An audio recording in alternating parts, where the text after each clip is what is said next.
ಇವತ್ತಿನಿಂದ ಮೇ 4ರವರೆಗೆ ಜನಾಕ್ರೋಶ ರ್ಯಾಲಿಯನ್ನು ಇಡೀ ರಾಜ್ಯಾದ್ಯಂತ ಸಂಘಟಿಸಲಿಕ್ಕೆ ನಮ್ಮ ರಾಜ್ಯ ಅಧ್ಯಕ್ಷರ ನೇತೃತ್ವದಲ್ಲಿ ಮತ್ತು ನಮ್ಮ ರಾಜ್ಯದ ವಿರೋಧ ಪಕ್ಷದ ನಾಯಕರಾದಂಥ ಆರ್ ಅಶೋಕ್ ಅವರು, ಕೆಳವಾದಿ ನಾರಾಯಣಸ್ವಾಮಿ ಅವರು ಇವರೆಲ್ಲರ ನೇತೃತ್ವದಲ್ಲಿ ಈ ಒಂದು ಬೆಲೆ ಏರಿಕೆ ವಿರೋಧಿ ಹೋರಾಟವನ್ನು ನಾವು ಕೈಗೊಂಡಿದ್ದೇವೆ. ಯಾವತ್ತಿಂದ ಈ ಸರ್ಕಾರ ಬಂದಿದೆ, ಗ್ಯಾರಂಟಿ ಹೆಸರಿನಲ್ಲಿ ಜನರನ್ನು ಲೂಟಿ ಮಾಡುವಂಥ ಕೆಲಸ ನಡೀತಾ ಇದೆ. ರಿಜಿಸ್ಟ್ರೇಷನ್ ಚಾರ್ಜ್ ಜಾಸ್ತಿ ಆಗಿದೆ, ಪೆಟ್ರೋಲು ಡೀಸೆಲು ಬೆಲೆ ಜಾಸ್ತಿ ಆಗಿದೆ, ಹಾಲಿನ ದರ ಜಾಸ್ತಿ ಆಗಿದೆ, ಆಲ್ಕೋಹಾಲಿನ ದರ ಜಾಸ್ತಿ ಆಗಿದೆ, ರೋಡ್ ಟ್ಯಾಕ್ಸ್ ಜಾಸ್ತಿ ಆಗಿದೆ, ಟ್ರಾನ್ಸ್ಫಾರ್ಮರು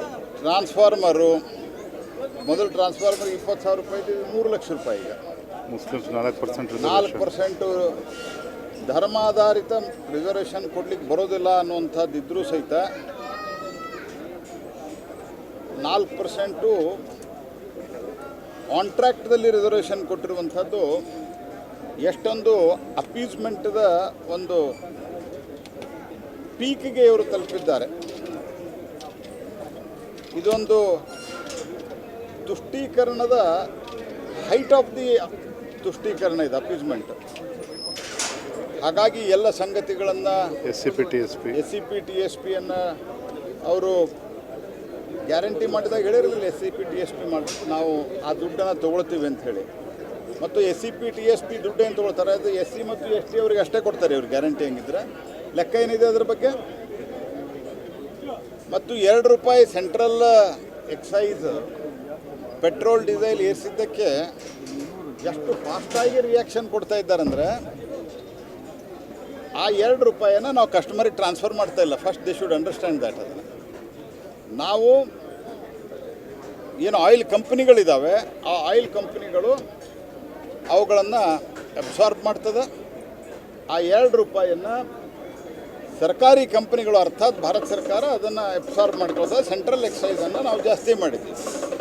ಇನ್ಫ್ಯಾಕ್ಟ್ ಈ ಸೆಂಟ್ರಲ್ ಎಕ್ಸೈಸ್ ಜಾಸ್ತಿ ಮಾಡೋದ್ರಿಂದ ಕೇವಲ ಕೇಂದ್ರ ಸರ್ಕಾರಕ್ಕಷ್ಟೇ ಅಲ್ಲ, ಅದು ಕಸ್ಟಮರ್ಗೆ ಪಾಸ್ ಆನ್ ಮಾಡಿದರೆ ದಟ್ ಈಸ್ ಡಿಫರೆಂಟ್. ಆದರೆ ಈಗೇನು ನಾವು ನಮ್ಮ ಮೇಲೆ ತೊಗೊಳ್ತಾ ಇದ್ದೀವಿ, ಅದರಲ್ಲಿ 1 ರೂಪಾಯಿ ಇವರಿಗೆ ಬರ್ತದೆ, ರಾಜ್ಯ ಸರ್ಕಾರಗಳಿಗೆ, ವಿವಿಧ ರಾಜ್ಯ ಸರ್ಕಾರಗಳಿಗೆ.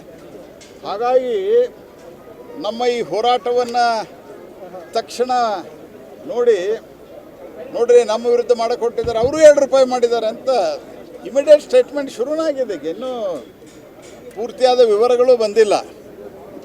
ತರಾತುರಿಯಲ್ಲಿ ಸ್ಟೇಟ್ಮೆಂಟ್ ನಾನು ಸ್ಪಷ್ಟಪಡಿಸ್ಲಿಕ್ಕೆ ಬಯಸ್ತೀನಿ. ಆ 2 ರೂಪಾಯಿಯನ್ನು ನಮ್ಮ ಸರ್ಕಾರ, ನಮ್ಮ ಮಂತ್ರಿಗಳು ಈಗಾಗಲೇ ಸ್ಪಷ್ಟಪಡಿಸಿದ್ದಾರೆ, ಟ್ವೀಟು ಮಾಡಿದ್ದಾರೆ. ಯಾವುದೇ ಕಾರಣಕ್ಕೆ ಅದು ನಮ್ಮ ಕಸ್ಟಮರ್ಸ್ಗೆ, ನಮ್ಮ ಸಾಮಾನ್ಯ ಪೆಟ್ರೋಲು ಮತ್ತು ಡೀಸೆಲ್ ಬಳಕೆದಾರರಿಗೆ ಅದು ಅಪ್ಲೈ ಆಗಲ್ಲ. ಹಾಗಾಗಿ ಅತ್ಯಂತ ತುಷ್ಟೀಕರಣದ ಪರಮಾವಧಿಯನ್ನು ತಲುಪಿರುವಂಥ ಈ ಸರ್ಕಾರದ ಜನ ವಿರೋಧಿ ನೀತಿಯನ್ನು ಖಂಡಿಸಿ ಇಡೀ ರಾಜ್ಯಾದ್ಯಂತ ನಮ್ಮ ರಾಜ್ಯ ಅಧ್ಯಕ್ಷರು ಮತ್ತು ಇಬ್ಬರು ವಿರೋಧ ಪಕ್ಷದ ನಾಯಕರ ನೇತೃತ್ವದಲ್ಲಿ ಈ ಹೋರಾಟವನ್ನು ನಾವು ತೀವ್ರಗೊಳಿಸ್ತೇವೆ. ಮತ್ತು ಇದರ ಜೊತೆಗೆ ಈ ಧರ್ಮಾಧಾರಿತ ಏನೋ 4% ಮೀಸಲಾತಿ ಕೊಟ್ಟಿದ್ದಾರೆ, ಇದರ ಬಗ್ಗೆ ಕಾನೂನು ತಜ್ಞರ ಜೊತೆಗೂ ನಾವು ಚರ್ಚಿಸ್ತಾ ಇದ್ದೇವೆ. ಮತ್ತು ಇದನ್ನು ಕೋರ್ಟ್ನಲ್ಲಿ ಕ್ವಶನ್ ಮಾಡಿ, ಯಾಕಂದರೆ ಈ ಹಿಂದೆ ಧರ್ಮಾಧಾರಿತ ಮೀಸಲಾತಿ ಕೊಟ್ಟಿದ್ದನ್ನು ಸುಪ್ರೀಂ ಕೋರ್ಟು ಸ್ಪಷ್ಟವಾಗಿ ಇದನ್ನು ನಿರಾಕರಿಸಿದೆ. ಎಲ್ಲ ಹಿನ್ನೆಲೆಯಲ್ಲಿ ಹೋರಾಟವನ್ನು ಚಾಮುಂಡಿಯ ಆಶೀರ್ವಾದವನ್ನು ಪಡೆದು, ದೇವಿ ಚಾಮುಂಡಿಯ ಆಶೀರ್ವಾದವನ್ನು ಪಡೆದು ಅನೇಕರು ಹಿರಿಯರು ಬಂದಿದ್ದಾರೆ. ಸನ್ಮಾನ್ಯ ಸದಾನಂದ ಗೌಡರು, ರಾಮುಲು, ನಿರಾಣಿಯವರು, ಅನೇಕ MPಗಳು, ಕಾರಜೋಳರು ಎಲ್ಲರೂ ಬಂದಿದ್ದಾರೆ. ಇವತ್ತು ಮೈಸೂರಿನಿಂದ ನಾವು ಶುರು ಮಾಡ್ತೀವಿ. ಮತ್ತು ಈ ಸರ್ಕಾರದ ವಿರುದ್ಧ ಜನಾಕ್ರೋಶ ಏನಿದೆ ಅದಕ್ಕೆ ಒಂದು ಧ್ವನಿಯಾಗುವ ಪ್ರಯತ್ನವನ್ನು ಭಾರತೀಯ ಜನತಾ ಪಾರ್ಟಿ ಮಾಡ್ತೀವಿ. ನಿಮ್ಮ ನಾಯಕರು ತಮ್ಮ ಅಸ್ತಿತ್ವ ಉಳಿಸ್ಕೊಳ್ಳೋಕ್ಕೋಸ್ಕರ ಈ ಆಕ್ರೋಶ ಯಾತ್ರೆ ಮಾಡ್ತಾ ಇದ್ದಾರೆ, ಇದರಲ್ಲಿ ಯಾವ ಅರ್ಥನೂ ಇಲ್ಲ ಅನ್ನುವಂಥದ್ದು, ನಾಯಕರೆಲ್ಲ ಹೊಂದಾಣಿಕೆ ಇಲ್ಲ ಅನ್ನುವಂಥದ್ದು. ನೋಡಿ,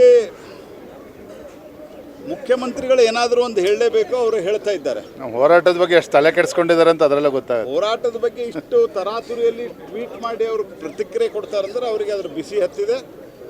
ಅವರ ಅನ್ಯಾಯವನ್ನು ಮಾಡ್ತಾ ಇದ್ದಾರೆ. ಕಳೆದ 3 ತಿಂಗಳಿಂದ ಆ ಭಾಗ್ಯಲಕ್ಷ್ಮಿ ಹಾಕ್ತೀವಿ ಅಂತ ಹೇಳಿದ್ರೆ ಯಾಕೆ ಹಾಕಿಲ್ಲ? ಮುಖ್ಯಮಂತ್ರಿಗಳು ಅದ್ರ ಬಗ್ಗೆ ಟ್ವೀಟ್ ಮಾಡಲ್ಲ.